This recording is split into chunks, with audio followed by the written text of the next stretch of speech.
جی، آج ہم بجٹ کے حوالے سے بات کریں گے، لیکن میں آپ کو پہلے سے بتا دوں کہ میں کوئی اکنامسٹ نہیں ہوں اور اس حوالے سے ڈیٹیل سی چیزیں تو میں آپ کو نہیں بتا سکتا، لیکن بحیثیت صحافی اور ایک عام انسان کو بجٹ کو ہم کس نظر سے دیکھتے ہیں اس پر میں اپنی رائے ضرور دوں گا۔ اس بجٹ میں ہم نے دیکھا ہے کہ 35% سرکاری ملازمین کی تنخواہوں میں اضافہ کیا گیا، جو میرے خیال میں ایک احسن قدم ہے، اور اس کی بنیادی وجہ یہ ہے کہ پچھلے کئی مہینوں یا سالوں سے جو ہے وہ مہنگائی کی شرح میں بہت زیادہ اضافہ ہوا ہے۔ جو سرکاری ملازمین ہیں ان کی قوتی خرید تقریباً بہت جو ہے محدود ہو گئی تھی، اور ہم دیکھتے ہیں کہ جو جتنی بھی سرکاری ملازمین تھے وہ معاشی مسائل کا شکار تھے۔ تو اس وجہ سے جو 35% جو سرکاری ملازمین کا جو بجٹ جو بڑھا ہے وہ کسی نہ کسی حد تک ان کو ریلیف فراہم ضرور کرے گا۔ دوسری بات میں نے دیکھی ہے جو بجٹ میں جو بہت اہم بات ہے کہ وہ دفاعی بجٹ میں 15.4% کا اضافہ کیا گیا ہے، جو میری سمجھ سے بالاتر ہے۔ ان حالات میں جب پاکستان معاشی مشکلات کا شکار ہے تو ان میں فوجی بجٹ میں جتنا اضافہ ہوا ہے وہ میری سمجھ سے باہر ہے۔ ہم اپنے اگر ہمسایہ ملک کی مثال لیں انڈیا کی، تو ہم نے دیکھا ہے کہ انہوں نے بھی پچھلے کچھ عرصے سے دفاعی بجٹ میں نہ صرف کمی کی ہے بلکہ جو اپنے جو فوجیوں کی تعداد ہے اس میں بھی کمی کی، اور آج کل کی صورتحال میں تو جو افواج ہیں وہ ٹیکنالوجی کے اوپر زیادہ انحصار ہوتا ہے بحیثیت بنسبت جو ہے وہ افرادی قوت کے۔ تو میرے خیال میں اس وقت اس مشکل حالات میں دفاعی بجٹ بڑھانا جو ہے وہ کوئی اتنا دانشمندانہ فیصلہ نہیں ہے، لیکن مجھے اس کے حوالے سے ایک لطیفہ یاد آتا ہے کہ ایک معاشی ماہر جو ہے وہ دیہات میں جاتا ہے اور ایک خاتون کو جو ہے نا معیشت سمجھانے کی کوشش کرتا ہے، اور ان کو بتاتا ہے کہ اگر آپ کے پاس 100 روپے ہو اور آپ کا شوہر جو ہے وہ آپ سے 50 روپے لے لے تو آپ کے پاس کتنا بچتا ہے؟ تو خاتون کہتی ہے میرے پاس تو کچھ نہیں بچے گا۔ تو وہ معاشی ماہر جو ہے وہ ان کو بتاتا ہے کہ آپ کی تو جو میتھمیٹکس ہے وہ بڑی کمزور ہے۔ اگر آپ کے پاس 100 روپے اور آپ کا جو شوہر ہے وہ 50 لیتا ہے تو آپ کے پاس 50 روپے تو بچ جاتے ہیں۔ تو خاتون بڑی زبردست جواب دیتی ہے، کہتے ہیں جی آپ زمینی حقائق سے واقف نہیں ہیں، آپ میرے شوہر جو شیرو اس کا نام ہوتا ہے، آپ شیرو کو نہیں جانتے۔ اگر میرے پاس 100 روپے ہوں گے تو وہ میرے سے 100 ہی لے گا اور واپس مجھے کچھ نہیں ملنا۔ تو آپ میرے شوہر کو نہیں جانتے۔ یہی حالات اب ہمارے عسکری اسٹیبلشمنٹ کی بھی ہیں۔ زیادہ تر جو فنڈ ہوتا ہے وہ اسی کے اوپر جو ہے وہ خرچ کیا جاتا ہے، اور جو قوانین سازی بھی ہمارے ملک میں ہوتی ہے وہ بھی انہی کے لیے ہوتی ہے۔ آج بلکہ میری جو نظر سے ایک پوسٹ گزری کہ اسلام آباد پولیس میں ریٹائرڈ جو فوجی ہیں ان کو وہ بھرتی کریں گے۔ تو میرے خیال میں تو جو سویلین ہیں ان کے لیے تو سپیس کم ہو رہا ہے، اور یہ ایسے ہی لگ رہا ہے کہ سارا کچھ جو کچھ ہے وہ ملٹری کے لیے سارا کچھ ہے، اور عام آدمی کے لیے وہاں پہ صرف ان سے قربانی ہی مانگی جا رہی ہے، اور یہ کئی دہائیوں سے مانگی جا رہی ہے۔ لیکن یہی وجہ ہے کہ اب ہم دیکھتے ہیں کہ عوام میں بھی جو سیکورٹی اسٹیبلشمنٹ ہے ان کے خلاف غم و غصہ پایا جاتا ہے۔ کوئی بھی سیاسی جماعت جو اینٹی اسٹیبلشمنٹ بیانیاں دیتی ہے تو وہ اس کو عوام کی طرف سے بہت زیادہ پذیرائی ملتی ہے، اور ہم دیکھتے ہیں کہ یہ اس چیزوں کا رد عمل ہے کہ عوام یہی سمجھتی ہے کہ جو ملک کی جو موجودہ صورتحال ہے، چاہے سیاسی ہو چاہے معاشی، اس کی جو ذمہ دار ہے کسی نہ کسی حد تک ہماری جو سیکورٹی اسٹیبلشمنٹ ہے۔ اگر ہم دیکھیں کہ ہمارے جو موجودہ حالات ہیں یہ کس وجہ سے ہیں، تو اس کے پیچھے یہی جو اسٹیبلشمنٹ ہے یہی کار فرما دکھائی دیتی ہے۔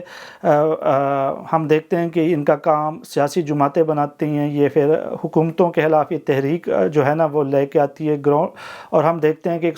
126 دن کے دھرنے کرواتے ہیں، اپنے ایک لاڈلی سیاسی جماعت بناتی ہے، اور پھر اسی سیاسی جماعت کو برسر اقتدار لاتی ہے، اور پھر اسی برسر اقتدار سیاسی جماعت کو وہ جو ہے جب ان کے معاملات ان سے بگڑ جاتے ہیں تو پھر ان کو وہ حکومت سے بھی ہٹا دیتی ہے اور دوسرے لوگوں کو لے آتی ہے۔ اب اس وجہ سے یہ جو تمام جو عمل ہو رہا ہے اس حوالے سے جو ہوتا ہے نا سیاسی عدم استحکام جنم لیتا ہے، اور سیاسی عدم استحکام کی وجہ سے ملکی معیشت پر بہت برے اثرات مرتب ہوتے ہیں۔ اور ہم یہ بھی دیکھتے ہیں کہ جب ہمارے سیاسی عدم استحکام ہوتا ہے تو معاشی طور پر بھی افراتفری پہ جاتی ہے، اور کاروباری افراد بھی جو پیسہ انویسٹمنٹ کرنے کے حوالے سے بہت زیادہ محتاط ہو جاتے ہیں، اور بلکہ پچھلے کئی سالوں سے تو اب ہم یہ دیکھ رہے ہیں کہ جو ہمارے کاروباری افراد یا ادارے ہیں وہ ملک سے باہر پیسہ لے کے جا رہے ہیں، انویسٹمنٹ ملک سے باہر کر رہے ہیں، پاکستان کا پیسہ ملک سے باہر جا رہا ہے، اور اسی وجہ سے ہم دیکھتے ہیں کہ روپیہ کی قدر میں کمی ہو رہی ہے اور غیر ملکی کرنسی کی قیمتوں میں اضافہ ہو رہا ہے۔ ہماری جو معلومات ہے اس وقت ملیشیا، ترکی، دبئی اور پرتگال اور یورپ کے کچھ ممالک میں ہمارے کاروباری لوگ وہاں پہ اپنا کاروبار اور اپنی فیملی کو شفٹ کر رہے ہیں، اور اس حوالے سے بہت سے خبریں بار بار ہماری میڈیا کی بھی ذہنیت بنتی ہے، اور اس کی بنیادی وجہ یہ ہوتی ہے کہ کاروباری افراد اپنے سرمایہ کو پاکستان میں محفوظ نہیں سمجھتے۔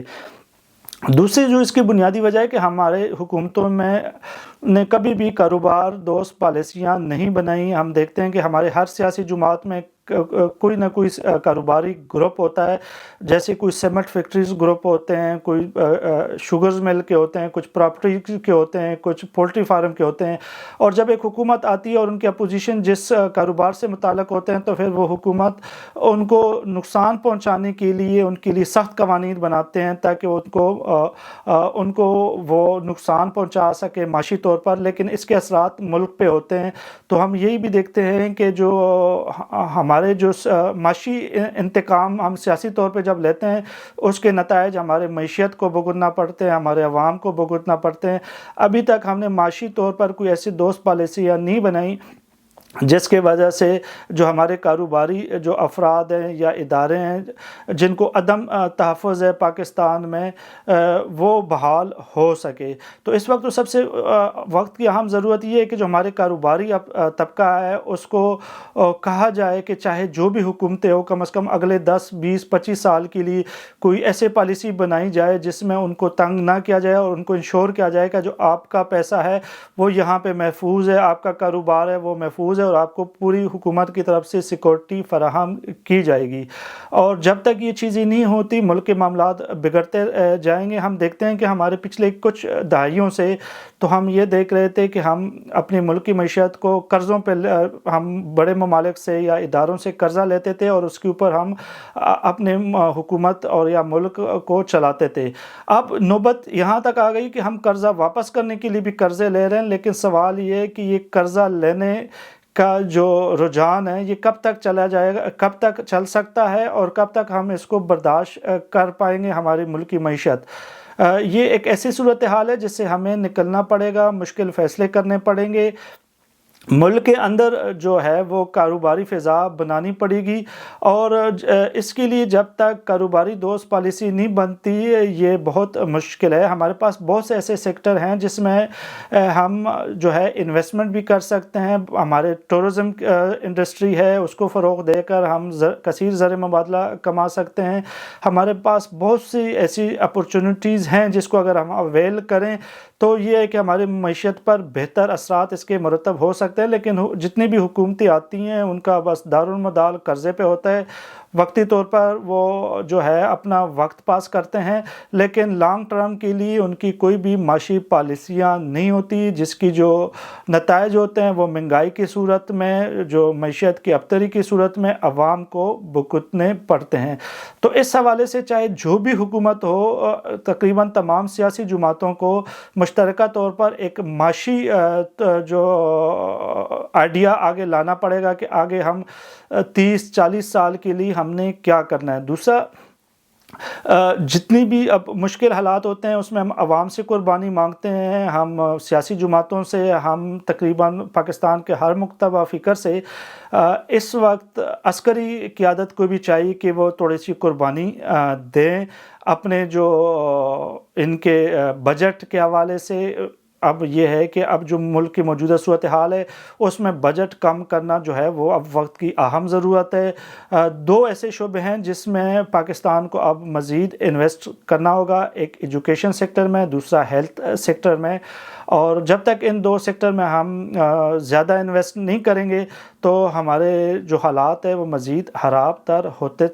جائیں گے۔ عوام سے متعلق یہی دو ایسے سیکٹر ہیں جو صحت اور تعلیم، جس میں مزید بہتری لانے کی ضرورت ہے، جس میں بجٹ میں اضافہ کرنے کی ضرورت ہے، جس میں بہت سے عرصے سے نہیں ہو رہے، صرف دفاعی اخراجات میں اور دفاعی بجٹ میں ہی اضافہ ہو رہا ہے، اور یہ اگر اسی طرح چلتا رہے گا تو عوام میں بھی جو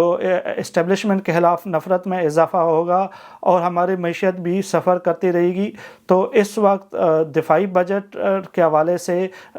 ہم جس جگہ رہتے ہیں، ہمارے آس پاس کے جو ممالک ہے، جو ہمارا محل وقوع ہے، اس وجہ سے ہمیں ایک مضبوط فوج کی ضرورت ہے، اس میں کوئی دو رائے نہیں ہے، لیکن